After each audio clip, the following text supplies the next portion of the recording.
তো hi hello' and নমস্কাৰ friends, কেনে আছে আপোনালোক? বহুত দিন হ'ল আপোনালোকৰ মাজলৈ অহা নাই, কোনো ধৰণৰ ভিডিঅ' অনা নাই। তাৰ বাবে মই আপোনালোকৰ ওচৰত ক্ষমা বিচাৰিছোঁ ফ্ৰেণ্ডছ। কথা হ'ল, মই অলপ মাজতে দুদিনমান খুব ব্যস্ত আৰু খুব টেনশ্যনৰ মাজত পাৰ কৰিলোঁ। গতিকে প্ৰপাৰ টাইমমতে সময়মতে ভিডিঅ'বিলাক বনাব পৰা নাছিলোঁ। এই বিষয়ত মই অলপ কনচেনট্ৰেট কৰিব পৰা নাছিলোঁ ফ্ৰেণ্ডছ। তো বনাব পৰা নাছিলোঁ, যা নহওক, তাৰ কাৰণে মই ক্ষমা প্ৰাৰ্থী ফ্ৰেণ্ডছ আপোনালোকৰ ওচৰত। আৰু আজিৰ পৰা মই সদায় ভিডিঅ' আনিবলৈ চেষ্টা কৰিম। সদায় নানিলেও সপ্তাহত এটলিষ্ট 2টা বা 3টা ভিডিঅ' মই দিবলৈ চেষ্টা কৰিম। কুকুৰৰ লগত জড়িত, কুকুৰৰ স্বাস্থ্য সম্পৰ্কীয় বা কুকুৰৰ কেনেকুৱা ধৰণৰ কেনেকুৱা ট্ৰিটমেণ্ট কৰিব লাগে বা কুকুৰ পালন কৰিলে কেনেকুৱা ধৰণৰ আমি বস্তু ল'বলৈ চবৰে ওপৰত ভিডিঅ' লৈ আহিম ফ্ৰেণ্ডছ। কিন্তু আজি আমাৰ বিষয়টো হ'ল, আজি আমি বিষয়টো আনিছোঁ কুকুৰৰ যিটো ওকণি, আমি সাধাৰণতে গাঁৱলীয়া ভাষাত ওকণি বুলি কওঁ, আৰু এনে এইটো টিক্স বুলি কয়। টিক্স, ডগ টিক্স হয়। সেই ডগ টিক্স যিটো এটা খুব সাধাৰণ আৰু খুব সাধাৰণো হয়। এই বেমাৰটো কুকুৰৰ কাৰণে খুব সাধাৰণো হয়। ডগ টিক্স সাধাৰণ বস্তু, আৰু এই সাধাৰণ বস্তুটোৰ কাৰণে খুব মাৰাত্মকো হৈ যাব পাৰে। গতিকে ফ্ৰেণ্ডছ, এইটোৰ বিষয়ে আমি অলপ আলোচনা কৰিম, ঠিক আছে? তো আহক ফ্ৰেণ্ডছ, বেছি পলম নকৰোঁ। এনে ভিডিঅ'বিলাক বহুত বেছি দীঘলীয়া কৰিবলৈ মন নাথাকে, কাৰণ তেতিয়া আপোনালোকেও শুনি ভাল পাব আৰু ময়ো কৈ ভাল পাম। গতিকে আহক বন্ধুসকল, বেছি দেৰি নকৰে ভিডিঅ'টো আমি আৰম্ভ কৰি দিওঁ। প্ৰথম কথা হ'ল, প্ৰথমতে আমি জানিব লাগিব যে কুকুৰৰ যিটো টিক্স, সেই টিক্সটো হ'লে কেনেকুৱা ধৰণৰ লক্ষণ দেখা পোৱা যায়, ঠিক আছে? কুকুৰৰ টিক্স যেতিয়া যেতিয়া টিক্স হ'ব, প্ৰথমতে টিক্সটো আপোনাৰ ফুটি নাহিলেও, প্ৰথম কুকুৰৰ টিক্সটো হয়তো আপুনি চকু দি দেখা নাপাবও পাৰে, কিন্তু কুকুৰৰ কিছুমান লক্ষণ আছে যিবিলাক যেতিয়া টিক্সটো কমি থাকে, কুকুৰৰ গাত যেতিয়া টিক্সটো কম পৰিমাণে থাকে, তেতিয়াহ'লে সেই লক্ষণবিলাক যদি কুকুৰ আপুনি ভালকৈ দেখা পায় বা অধ্যয়ন কৰে, বা যদি কুকুৰটো আপোনাৰ লগত খুব ফ্ৰেণ্ডলি বা আপুনি কুকুৰৰ লগত খুব ফ্ৰেণ্ডলি, যেনেকৈ মই মোৰ কুকুৰবিলাকৰ লগত ফ্ৰেণ্ডলি হৈ থাকোঁ, ঠিক তেনেকুৱা হ'লে আপোনাৰ ন'টিচ নিশ্চয় কৰিব এই লক্ষণবিলাক। যে প্ৰথমতে হ'লে আপোনাৰ কুকুৰটো খুব খজুৱাব, গাটো খজুৱাই থাকিব, অনবৰত খজুৱাবলৈ ধৰিব, বা খুব উচ পিচ আমন জিমনকৈ থাকিবলৈ ধৰিব, গা চা খজুৱাই থাকিব। তেতিয়া আপুনি গম পাব ফ্ৰেণ্ডছ, যিহেতু আপোনাৰ কুকুৰৰ টিক্স লাহে লাহে আৰম্ভ হৈছে, ঠিক আছে? টিক্স লাহে লাহে আৰম্ভ হৈছে। টিক্স কিয় হয় সেই বিষয়ে মই আপোনালোকৰ বেলেগ এটা ভিডিঅ'ত আনিব লাগিব ফ্ৰেণ্ডছ। গতিকে সেই বিষয়ে মই এটা বেলেগ ভিডিঅ' লৈ আহিম পিছত।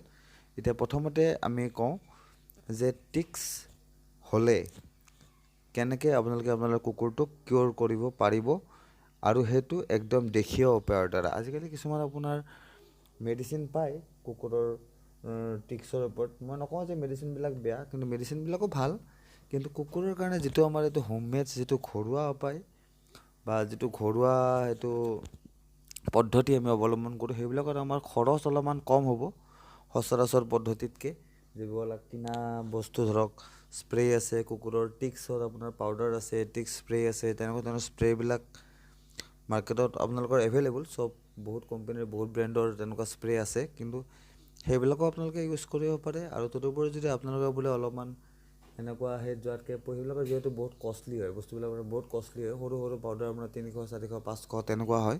গতিকে যদি ইমান পইচা খৰচ কৰিবলৈ মন নাথাকে, তেতিয়াহ'লে ঘৰুৱা উপায়েৰেও আপুনি এইটো, যিহেতু আপোনাৰ মৰমৰ কুকুৰৰ যিটো আপোনাৰ টিক্স বা আপোনাৰ যিটো সমস্যা, এই সমস্যাটো সমাধান কৰিব পাৰে।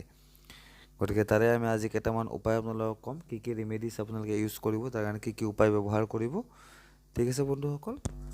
তো প্ৰথম যিটো ৰেমেডিছ হ'ব, প্ৰথম যিটো উপায় হ'ব, সেই উপায়টো হ'ব বন্ধুসকল আপোনালোকৰ বেকিং ছ'ডা আৰু নিমখৰ সৈতে।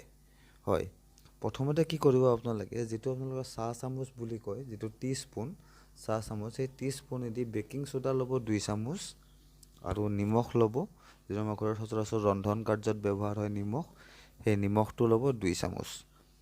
2 চামুচ বেকিং ছ'ডা আৰু 2 চামুচ নিমখ লৈ আপুনি 1 কাপ পানীত ভালকৈ মিক্স কৰি ল'ব, ঠিক আছে?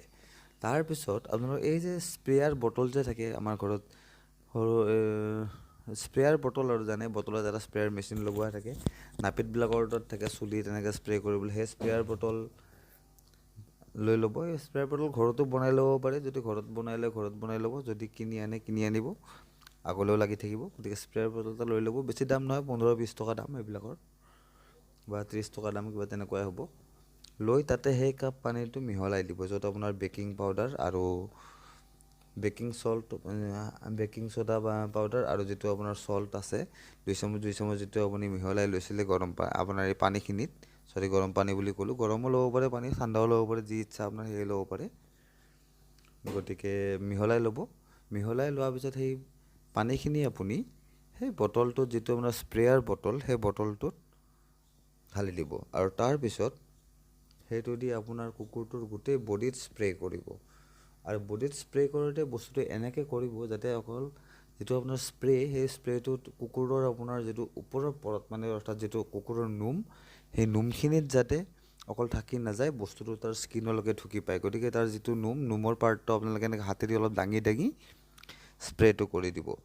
আৰু এনেকৈ আপুনি এসপ্তাহমান কৰিব ফ্ৰেণ্ডছ, তেতিয়া আপোনাৰ দেখিব আপোনালোকৰ কুকুৰৰ যিটো টিক্সৰ সমস্যা আছে, সমস্যাটো সমাধান হৈ যাব। আৰু লগতে কওঁ ফ্ৰেণ্ডছ এটা কথা, কিছুমানে ভাবিব পাৰে যে এইটো যিহেতু ঘৰেলু উপায়, যিটো ঘৰুৱা উপায় কুকুৰৰ টিক্সৰ, গতিকে এইটো যিহেতু ব্ৰিডৰ কিছুমান কুকুৰ আছে যাতে এপ্লিকেবল নহ'ব পাৰে। কিন্তু ফ্ৰেণ্ডছ কৈ থ'ব বিচাৰিলোঁ যে ব্ৰিডৰ কুকুৰবিলাকতো এইটো এপ্লিকেবল হয়। আৰু আপুনি যদি সামান্য দোকানতকৈ কিনি অনা বস্তুতকৈ যদি সামান্য কষ্ট কৰি নিজৰ উপায়েৰে যদি এইবিলাক আপুনি কৰে, তেতিয়াহ'লে আপোনাৰ যিটো ব্ৰিডৰ কুকুৰ আপোনালোকে পুহিছে তাৰ যিটো আপোনাৰ স্কিনৰ প্ৰব্লেম, যিটো আপোনাৰ স্কিন চাইনিং, এইবিলাক বাঢ়িব ফ্ৰেণ্ডছ। এই উপায়ৰ দ্বাৰা আপোনাৰ কোনো ছাইড এফেক্ট নহয়। এইবিলাক উপায়ৰ দ্বাৰা আপোনালোকৰ কি হ'ব, কুকুৰৰ যিটো এটা প্ৰব্লেম আছে সেইটো ছল্ভটো হ'বই, তাৰ লগতে আৰু বেলেগ বেলেগ ধৰণৰ আপোনালোকে তাত সুফল পাব।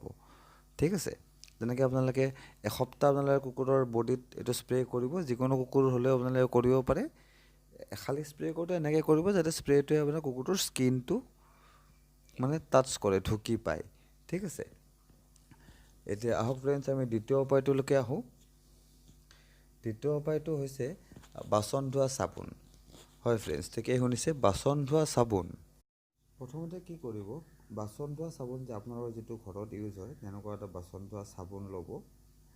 লৈ পেলাই এটা বাল্টিঙত 1 বাল্টিং পানী মিহলাই, ঠিক আছে, বা 1 বাল্টিঙত, আপোনাৰ বাল্টিংটো যদি বেছি ডাঙৰ হয় 1 বাল্টিং নল'ব। মই 1 বাল্টিং বুলি ক'লোৱেই, আপোনাৰ তাত এই যে সৰু সৰু বাল্টিং কিছুমান যে আহে সৰু চাইজৰ, ধৰক আপোনাৰ তাতে সৰু বাল্টিং আৰু এইবিলাক সেউজীয়া নীলা কালাৰ চাগে বুজি পাইছে, তেনেকুৱা বাল্টিং, আমাৰ তেনেকুৱা বাল্টিং এটা ল'ব। লৈ পেলাই তাতে সেই বাচনটো চাবোনটো গুলি ল'ব। গুলি পেলাই সেইটো যেতিয়া ফেন হৈ যাব, যেতিয়া আপুনি এনেকৈ গুলিব ধৰিব, তেতিয়া চাবোনটো ফেন হ'ব নহয় তাতে। সেই যেতিয়া ফেন হৈ যোৱাৰ পিছত আপুনি কি কৰিব, সেই পানীখিনি, ফেন পানীখিনি, যিটো ফেন হৈ গ'ল তাৰ সেই যিখিনি পানী আপোনাৰ বাল্টিঙত আছে এতিয়া ফেন পানী, সেই ফেন পানীখিনি আপোনাৰ কুকুৰটোৰ গাত লগাই দিব। ঠিক আছে। লগাওঁতে সেই এনেকৈ লগাব যাতে বস্তুখিনি আপোনাৰ তাৰ ওপৰৰ নোমৰ পৰা আৰম্ভ কৰি তাৰ স্কিনলৈকে গৈ পায়। সেইকাৰণে মই বাল্টিঙত পানী ল'বলৈ দিছোঁ ফ্ৰেণ্ডছ, কাৰণ বাল্টিঙত পানী লৈ কি হ'ব, কাপোৰত যদি আপুনি এখন কাপোৰ যদি বাল্টিঙত তিয়াই পেলাই তাৰ গাত যদি বস্তুটো ঘঁহি যদি আপুনি লগাই দিয়ে, তেতিয়াহ'লে তাৰ কুকুৰৰ ওপৰতো, আপোনাৰ ওপৰৰ নোমখিনিতে পানীটো লাগি যাব, প্লাছ কুকুৰৰ যিখন আপোনাৰ স্কিন আছে তাতেও সেই পানীখিনি যাব। তেনেকৈ কৰাৰ পিছত ফ্ৰেণ্ডছ আপোনালোকে কি কৰিব, আপোনালোকে 15 মিনিট সময় থৈ দিব। তাৰমানে 15 মিনিট সময় কুকুৰটোক থাকিব দিব, চাফা কৰি নিদিব। পানী তেনেকৈ লগাই দিলেতো, তাৰপিছত 15 মিনিট ৰাখি দিব। 15 মিনিট ৰাখি দিয়াৰ পিছত কুকুৰটোক অন্য কোনো পৰিষ্কাৰ পানী দি তেনেকৈ কাপোৰত তিয়াই মুচি দিব, নহ'লে বা পানী ঢালি গা ধুৱাই দিব, যেনেকৈ আপুনি ভাল ভাবে তেনেকৈ আপুনি গা ধুৱাই দিব। এনেকৈ ফ্ৰেণ্ডছ আপোনালোকে সপ্তাহত 2-3 বাৰ কৰিব, চাব আপোনালোকৰ কুকুৰটোৰ গাত থকা টিক্সবিলাক চব ভাল হৈ যাব। এটাও টিক্স নাথাকিব আপোনালোকৰ কুকুৰৰ গাত, আৰু যদি থাকেও সেইবিলাক লাহে লাহে কমিবলৈ আৰম্ভ হৈ যাব। আপুনি প্ৰথমবাৰ লগালে, যেতিয়া আপুনি 2-3 দিন যদি আপুনি কৰে কণ্টিনিউ কামটো, আপুনি তাৰ ফল পাবলৈ আপুনি আৰম্ভ কৰি দিবই ফ্ৰেণ্ডছ। ঠিক আছে। ঠিক আছে। এতিয়া আমি আপোনাক কওঁ যিটো আমাৰ তৃতীয় উপায়, সেই তৃতীয় উপায়টো হ'ল নহৰুৰ উপায়। আপুনি আপোনাৰ কুকুৰটোক সদায় খাদ্যৰ লগত যদি 4-5 কোহকৈ নহৰু দিয়ে, তেতিয়াহ'লে কুকুৰৰ গাত তেনেকুৱা ধৰণৰ টিক্সৰ সমস্যা নহয়। হয়, কাৰণ নহৰু দিলে আপোনাৰ যিটো খাদ্যৰ লগত যদি আপুনি 4-5 কোহকৈ নহৰু দিব আপোনাৰ কুকুৰটোক, যিমান কোহ আপুনি দিবলৈ, যদি সৰু হয় 3 কোহ 4 কোহ দিব, আৰু যদি আপোনাৰ কুকুৰটো এজেড হয়, এডাল্ট হয়, তেতিয়াহ'লে 5 কোহ 6 কোহকৈ নহৰু আপুনি দিব। তেনে কৰিলে আপোনাৰ কুকুৰৰ গাত থকা টিক্সৰ যিটো সমস্যা সেই সমস্যাটো নোহোৱা হ'ব, বা আপোনাৰ কুকুৰৰ গাত টিক্স নহয়, তো টিক্স প্ৰিভেনশ্যন হিচাপেও আপুনি ইউজ কৰিব পাৰে। যদি টিক্স নাইও আপুনি আপোনাৰ কুকুৰটোক এতিয়াৰ পৰাই 4-5কৈ সৰু খাদ্যৰ লগত দিয়া আৰম্ভ কৰি দিয়ক, চাব আপোনাৰ কুকুৰৰ আৰু টিক্সৰ বেমাৰটো কেতিয়াও নহয়। ঠিক আছে। এতিয়া চতুৰ্থ উপায় হ'ল বন্ধুসকল দেৱদাৰু তেল।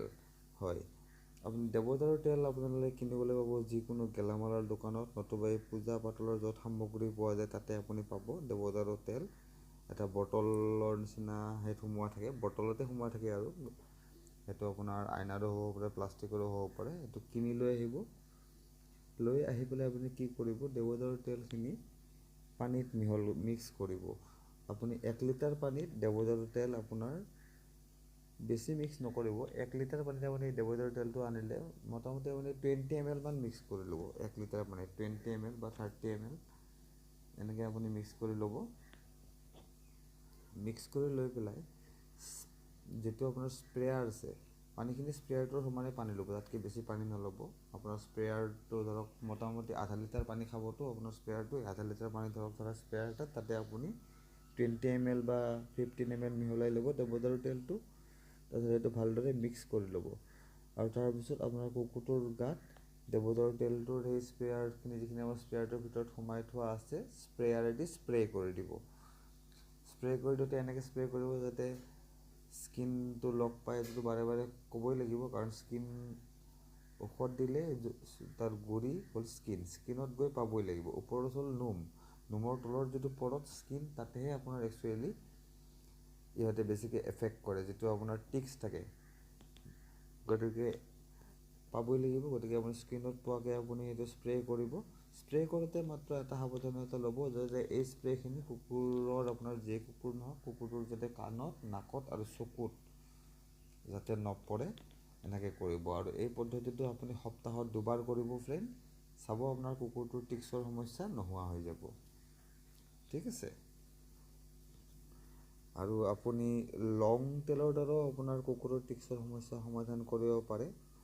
আপুনি এটা কাম কৰিব, আপুনি আপোনাৰ কুকুৰটোক যেতিয়া সপ্তাহত এবাৰ বাথ দিব, বাথ মানে কি আৰু গা যেতিয়া ধুৱাব, সেই গা ধুৱাওঁতে